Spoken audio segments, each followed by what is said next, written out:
Welcome to Asian Rising. Today I want to share a few key thoughts on China-US relations and provide a strategic forecast of where I think China-US relations are headed going forward. So first, let's look at the economic sphere. Now, President Biden and the Biden administration have repeatedly been saying over recent months that from now on, it's about competition with China and no longer engagement. They've even used the word, confrontation. And, that really is clear now that what the US government wants is competition with China to really make sure, that China cannot surpass the US in terms of its global role. The question, though, in the economic sphere, does the US have the strategic architecture and strategic tools relevant and needed to compete with China? And the thing is, I don't think so. China has a very clear global economic strategy, and it's the One Belt, One Road strategy. Personally, I've traveled on the ground on a range of fact-finding expeditions by train, bus, and car across Africa, Asia, the Middle East, and Latin America over the last decade.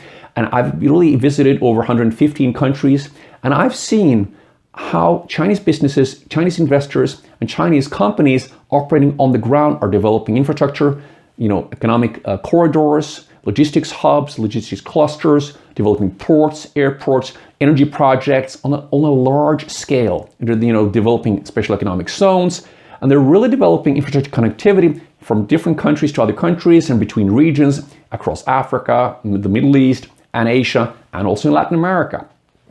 This is China's global economic strategy, and it's a very clearly defined strategy. The Chinese government is clearly involved, and it's very interesting. Now, the US continues to criticize China for its strategy. What is interesting, though, if you look back after the Cold War, where the US saw itself, getting preeminence, and what is interesting, from then on, the US didn't really invest in infrastructure in a range of countries like we're seeing with China now. Therefore, currently, large regions in the world are very, very poor, have little infrastructure. China's role in these countries and regions is very important. I've personally seen it with my own eyes, traveled by public bus across 30 countries in Africa. And that's been very unique. And I've seen Chinese companies on the ground across Africa. And, I really haven't seen any US companies or US businesses. I've met very few American business people on my fact-finding expeditions. I've met a few in Nairobi, I met a few in Dubai. But in reality, there are very few US companies involved in infrastructure development and industrial development around the world, as we are seeing with China. Therefore, the question is, does the US really have the strategic setup and tools to compete with China in the economic field globally? In reality, not today. I don't see it happening today. And I haven't yet seen President Biden come up with a clear global economic strategy to compete with China. Now, it may happen, but it hasn't happened yet. At least I haven't seen it. In terms of security, the big question continues to be, is China and the US going to enter into war?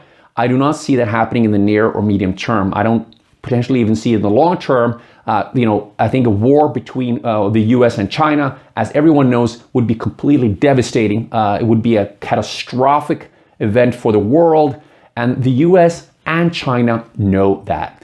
Therefore, I think a war between the US and China, even though a range of analysts and journalists keep talking about it and saying that we're now close to war, I do not think we're close to war. I don't see it coming. And the US knows the red lines in terms of China's position on Taiwan and other issues. Therefore, I think that, when they know the red lines, that is just, I think, the borders. Now, the question is, if there is a strategic miscalculation on the part of China or the US, that could trigger certain events, but I don't think it's going to lead to a major war. However, we could see security incidents. That is possible over the coming years, but I don't see a large-scale war as some analysts and journalists are talking about. Now, in terms of technology, China is developing a range of technologies and fields, and even when the U.S. imposes sanctions on Chinese officials, the Chinese reciprocates. But the U.S. has a very strong technological base. But also China now has a really strong technological base, and both countries have their own strong, large technological companies, and big tech and AI and blockchain, and they're really developing in both countries. But competition, yeah, sure, but still, China is a strong power, And regardless of what the Biden administration or President Biden or Secretary of State Blinken or National Security Advisor Jake Sullivan say in terms of competing with China, China is just kind of moving along and developing its own way. And that, I think, is something that the U.S. Biden and the Biden administration should really take note of. Because I think the Biden administration and the U.S., if they had focused more on what they can do internally, I think that would be much wiser. Because to spend too much time and too much energy, too much diplomatic capital, as we see now, the Biden administration, kind of hurriedly and hastily diplomatic efforts to get various countries on board against China, I don't see that really working strategically in the long term.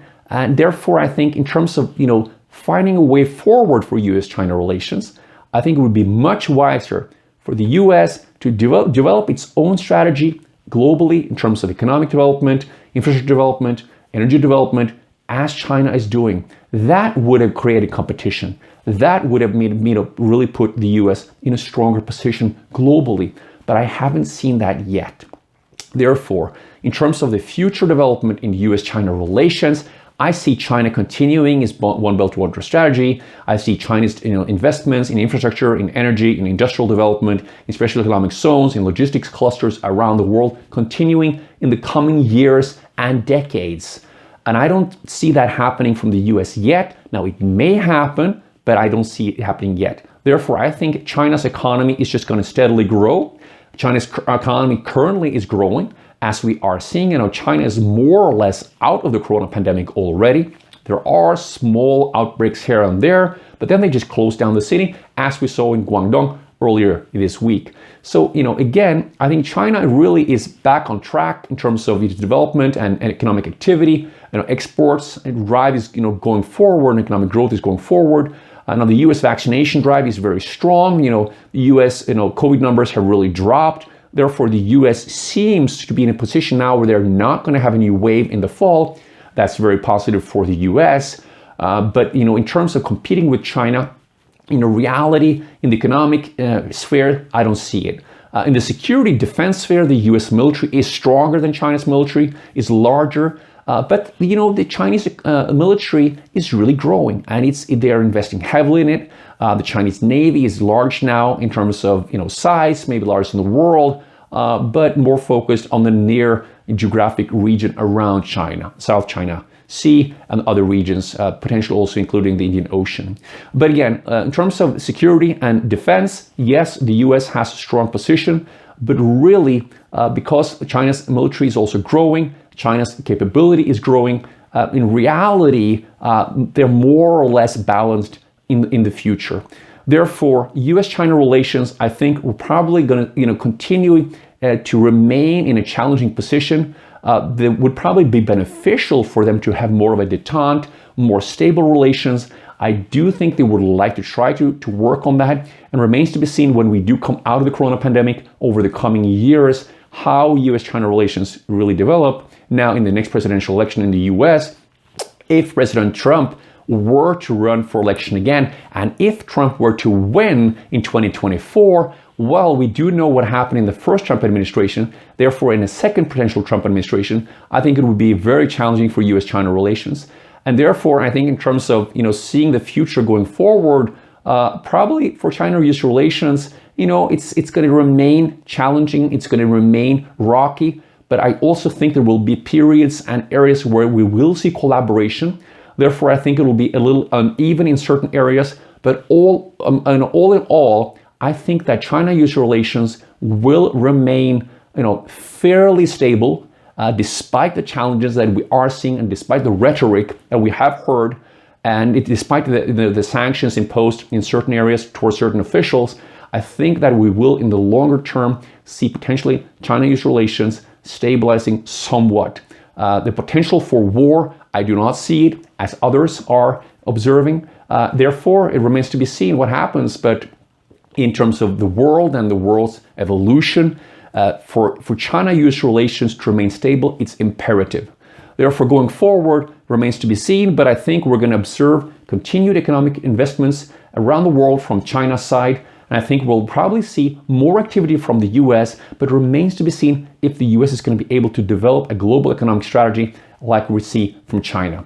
Well, thank you so much for joining. And that was just a few thoughts on China-US relations. There are many other aspects to China-US relations, but in terms of from today, I just wanted to share a few key thoughts. So I hope you had enjoyed that, and look forward to see you again. And please remember to subscribe to Asian Horizon. Thank you so much for joining.